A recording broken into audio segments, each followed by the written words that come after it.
Hello there, guys. It's Pearl Jr. here. Did you guys like the picture I posted?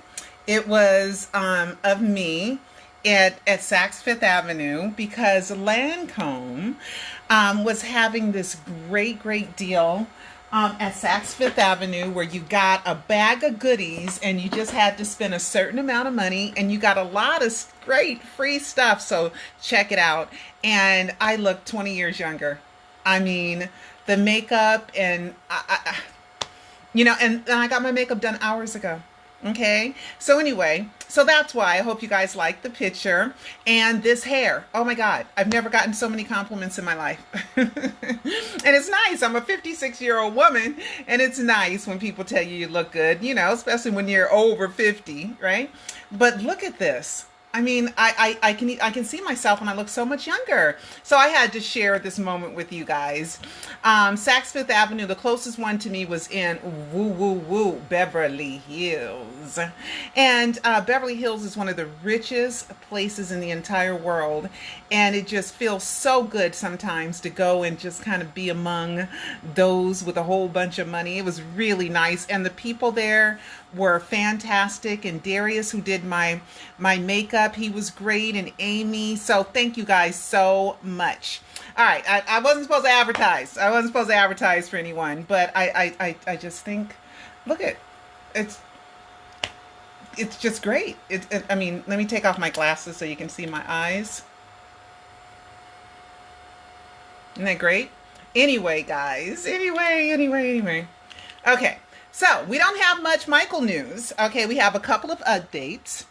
And the updates are, I turn my camera around. Yuck. We're getting ready to start with somebody that's yuck. And such a liar. Gosh. All right. Him. This dude. Wade, the ultimate liar, horrible person. How could you lie on Michael like that, Wade? Well, anyway, they were supposed to have talks about the appeal. It's been postponed one more time because of this Bill 218.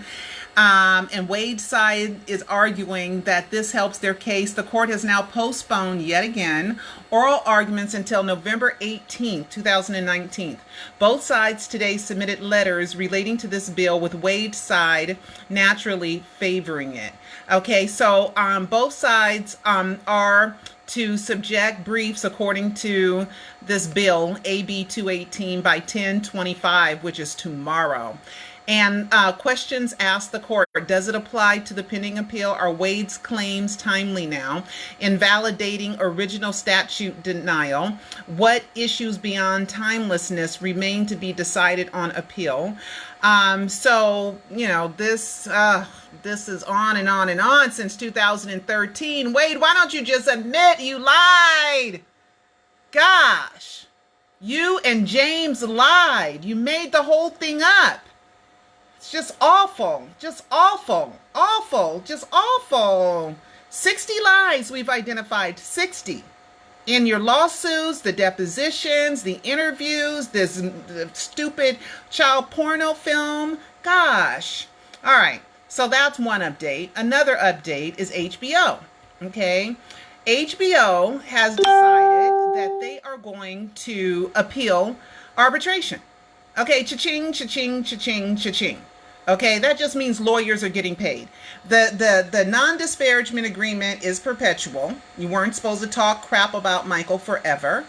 And it says arbitration right there clearly. So what is this? It's like the estate said, it's a desperate attempt just to keep things going, and you're going to get embarrassed, and this is going to be argued, and all the lies are going to come out. I'm hoping. Okay. So that's another thing that's coming on, and there's more in the lawsuits. Tome. Okay, Tome. Who remembers Tome? I think I know what's going on here, but I don't want to say too much. At this time. I released a press release after this court was settled, and I told you guys what happened the day before. And they settled it. Well, the settlement between Michael Jackson's estate and his former manager breaks down. And apparently it's because the estate wants Tomei to sign a non-disparagement agreement. Okay, so whatever money that they thought Tomei was close to getting that money, he is refusing now to sign. Right here it says that agreement has broken down after Jackson's estate refused to pay Tomei his settlement money unless he agreed to a non-disparagement clause and the promise of not suing again. So that means with prejudice. It's settled. That means you can't sue again. And non-disparagement means you can't talk junk about Michael. Okay, talk mess about Michael. And you want your money? You sign that. You don't want your money? You want to go through the trial again? Then don't sign it. So they might go through it again. But I saw some witnesses for Tomei, and they looked pretty strong. So I don't know. So we'll see what happens with that. Okay, so we have several things. 3 court updates with Michael Jackson. Prince. Okay, and I you know what, before I go there, I'm gonna talk to you guys for a second, camera to camera, me and you, we're gonna talk. Okay, you know what I hear from a lot of fans? Michael wouldn't fake his death and leave his family and his kids. Well, guess what, we said that way back 10 years ago in 2009, right? So we have the reason why I go ahead and I continue is because I have so much clues from Janet to Latoya to Jermaine to Paris especially, and Prince, and even BG was involved in his first one, the I'm Not Dead, on July 17th. That was fun. When Prince popped up and said, I'm not dead, right? That was a wink, wink, nod, nod clue for us. Of course it was. Janet and the Alive magazine and the 777 connects to Bobby, Michael Peter, Bobby Anderson. And you got to watch Alive 3 for that. Oh yeah. I got to do this because, please buy. And if you haven't, please buy. Okay. And you can watch them online, Prisoner of Fame online, on Vimeo.com or on Amazon. And I've never gotten so many compliments on my hair in my life. On, just period. And I know some of you guys said you didn't like the hair, okay? Because it is kind of different, because it's straight with curly. So it's something that I designed myself, and I just, want it to be a little bit different. I'm not going to look like this for long, guys. I'm not going to look like this for long. But I want to thank you guys. Now, Prince, okay? If I thought for 1 second that I was wrong, and it's too late now, 10 years, you can't undo 10 years worth of not pulling at my heartstrings to let me think that, I was wrong. No, because I'm not. And everything that I've told you guys in this is 100% based on facts. And the facts have not changed. There's one adjective that somebody decided that they're going to call me on. It's immaterial. It don't matter. But it's still cool, right? It's still 100% factual. 100% factual. And the adjective, I can call that whatever I want to call it. So that's not even a mistake. An error. It's not something that changes anything. Doesn't change anything at all whatsoever. I called the propofol the heart pumping tribulation machine. I didn't know a word for it, so I called it propofol machine. But doesn't change anything because propofol is used in cryonic freezing, and the propofol was injected after death. And people said the body was not Michael Jackson's, didn't look like him, right? So it all matches. Watch Alive 2. Okay. Peter, Michael, Bobby stuff and Janet stuff. Watch Alive 3. And Latoya stuff. You guys, Jermaine stuff. You guys watch that stuff. Okay. Prince. Okay. Prince left us clues before with Oz, the Great and Powerful. Remember that one? That was a great clue that Prince left us. And then there's others, but Paris mostly. Hey, Paris. Honey, we ain't got a clue from you in a while. Where you at, girl? We hope you're okay. I kind of like you with your boyfriend. I got to be real. I kind of like you guys together. I could, I can't, yeah. You guys are all right, So Prince, we're gonna get to Prince. Prince, where was Prince at? Prince was somewhere, and it says, I'm gonna turn the camera around. Okay, Michael Jackson's son Prince opens up life lessons taught to him by his famous dad. And he didn't say anything us fans really haven't heard before, that Michael's good, he's great, he's wonderful, he's a humanitarian, he cares about people, he cared about the planet, just regular stuff. Look at his hair. His hair is long. I don't know about Prince and long hair. I kind of liked him with short hair, but hey, you're young, you're going to do a whole bunch of stuff. But anyway, so Prince, but one thing that I must tell you guys, how come we never see these kids get choked up and cry? Okay, we don't see that. Okay, so now you're gonna do it now that I called you on it. Okay, Prince, when he was on the stand and the Catherine versus AEG live trial, he didn't cry when he was talking about the death of his father. Okay, but when TJ and Taj were on the stand and they talked about their mother, both of them cried. Both of them cried on the stand, and they made me cry because it is sad. It is sad. It made me cry. Okay. So if I thought during these 10 years that I was really hurting the Jacksons, of course I would have stopped. But in this 10 years, oh my God, there's just so much involvement. You guys aren't doing much lately, but so much involvement. Okay. But no emotion, they're fine. They're okay, and I'm glad they're okay. Paris, no tears dropped at the memorial. And then she went on Ellen DeGeneres and she said that Michael taught her how to cry on cue. That was another wink, wink for us, right? And, Peter Michael Bobby, hello there. A lot of you guys don't want to believe that he is Michael Jackson, which I believe, but you don't have to believe what I believe, okay? I don't believe Jack Crooner is Michael Jackson. I do not, okay? But I don't hate the Believe channel for it, and I don't stalk them and do bad things to them because they believe that, okay? Because we're allowed to believe what we want to believe, okay? But I back mine up with facts, proof, evidence, and clues. Okay. So a lot of fans are like, he doesn't sound like Michael. He's supposed to be dead. So of course he's going to disguise his voice, of course. But if you go back and you listen to my last live, and you guys who have never seen my lives before, boy, you got 10 years worth of information to catch up on. I got over nearly 500 free videos on YouTube. So everybody say, Pearl does it just for the money. That's why I give the information out on YouTube too. But since these cost money to make, of course I'm going to charge money to try to get my money back. At least try to do that. Peter Michael Bobby. So some of you guys are like, well, it doesn't sound like him. I think the reason why he was pausing is because he might have been putting that device back up in his mouth, and changing his voice, because if you listen to it, you will hear 3 different voices. The one with the speech impediment is the one I call Bobby.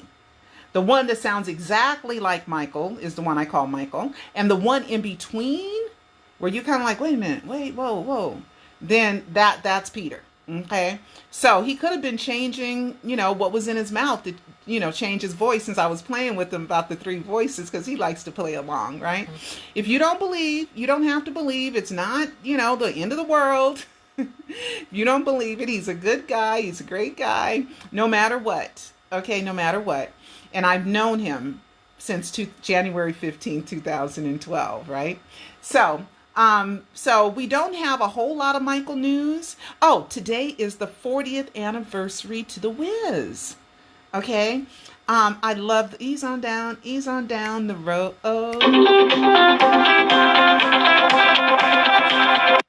That was Cecil calling. I have to call him back.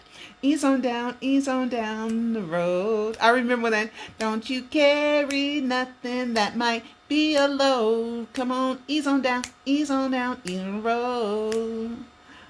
And then Michael was so great at the scarecrow. You know what kind of hurts me?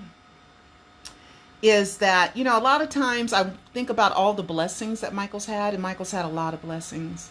He's been blessed with a mother and a father, brothers and sisters.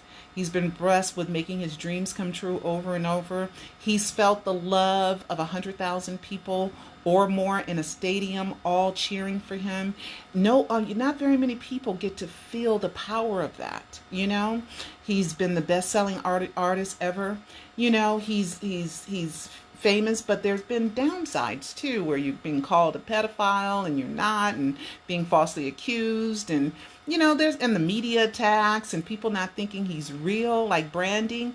His niece said, you know, people think of him as some kind of caricature, like he's not real, so they make these jokes and they don't realize that it's about a real person with real feelings, you know. So when I think about the Wiz and I think about Michael Jackson as a teenager, I think he was around 17 or 19 at the time. And I think about it, it can almost make me cry just thinking about it. But I think about how Joe and his mother taught him, as long as you do your best, no harm will come to you. Just like what Jermaine said in that book that Diana Ross told him, you know, this industry can hurt you. And Michael said, I don't know how. You know, just that naivete, just thinking that if I do my best, I'm going to be loved. And there's only rewards for when you do your best. But when you do your best and you outdo everybody, and there's racism and there's white supremacy, and you are messing with people's their superiority and inferiority complexes, people get mad about that. And people get jealous. Well, what hurts me is when I think about how he showed up for rehearsals, because Mr. Lament, I think that was his name, Sidney Lament, he didn't think Michael was going to do well in the tryouts, and he was kind of against Michael he thought that, you know, child stars don't grow up to be adult stars, right? And who knew what the future was going to bring? Who knows what's going to happen 10 minutes from now? We don't know. I might still be on, I might not, right? We don't know. So we're thinking of Michael in that time and in that space, not considering what we know about him after that, but in that time and in that space, right? He showed up to rehearsals with his notebook and his pen and his pad, and he was willing to learn, eager, willing to learn, willing to absorb, willing to take directions, willing to be the best that he could be. And I think about him showing up on that set that day, prepared, because Joe taught him, you be prepared. You know, Joe was a great teacher. You may not like his methods, but damn it, they all still ended up with 10 fingers and 10 toes and 2 eyes and nose and lips and regular, you know. So, you know, there's really abused kids, as Dave, okay? Not to excuse everything, but to say the greater rewards that Joe taught all of his children, to do your best. And they got them out of that 2-bedroom, 800 square foot house. 11 of them lived there. 11 of them lived in an 800 square foot house. Okay, to meeting kings and queens and presidents who were glad to meet you. Could you imagine those humble beginnings in Gary, Indiana? And listening to his father, and his father teaching them all to do their best and be their best. Catherine, she did the same thing with the girls. Janet told a story in her book, her book, about when she went and tried out for the role in Good Times as Penny, and how she wanted a doll. And her mother said, well, we'll see how you do after these rehearsals, because Catherine is the one that took the girls to rehearsals. They were both stage mom, stage dad. And so the mother said, no, not right now. Janet landed that role, and she said her mama took her to buy her them Barbie dolls. Okay? So reward, success, reward, achievement, reward, doing your best, reward, that feeds the goodness. And thank God it worked, because all of them in that house, all 11 of them, were all wanting to be superstars. All of them. So that energy, that synergy, everybody on the same road, headed in the same direction, wanting the same thing, that's powerful. And that's why the Jacksons are the greatest entertainment family that has ever lived. And that is the absolute truth, bar none. bar none. There are other successful families like the Osmonds, but we know that they didn't have the hits and the success as the Jacksons. Okay, and there's other ones. Sly and the Family Stone, you know, staple singers. They're even what's Aaron Carter, the Carters, and many other Jonas Brothers. So there are other families. And if I forget other families, I'm sorry, I'm sweating. If I forget other families, I'm sorry. And I know there's big ones that I forget. I'm sure there's big, huge success ones that I'm just not remembering. But anyway, guys, I've lectured on and on for too long. And Prince, came out. And you know what? This hairstyle is so cute. Let's see. I'm going to put a call out to Beyonce. Hey, Beyonce, girl, wear your hair like this. And let's know that you give us a wink, wink, nod, nod that you're a believer too. Wouldn't that be great if she did it? Oh my God, that would be so much fun. That would be so much fun. Well, anyway, guys, I love you guys. And I'm so glad you guys were here. And I did not want to not show you guys my professional Lancome face. You see my picture? Anyway, guys, I love you so. And let's see. Why are you crying? Oh yeah, because when you think about that part kills me. Okay, guys, you guys are wonderful. I'm gonna go now. Cecil called, so I gotta call and see what he wants. He's on his way home. And I will talk to you guys next time. Ciao.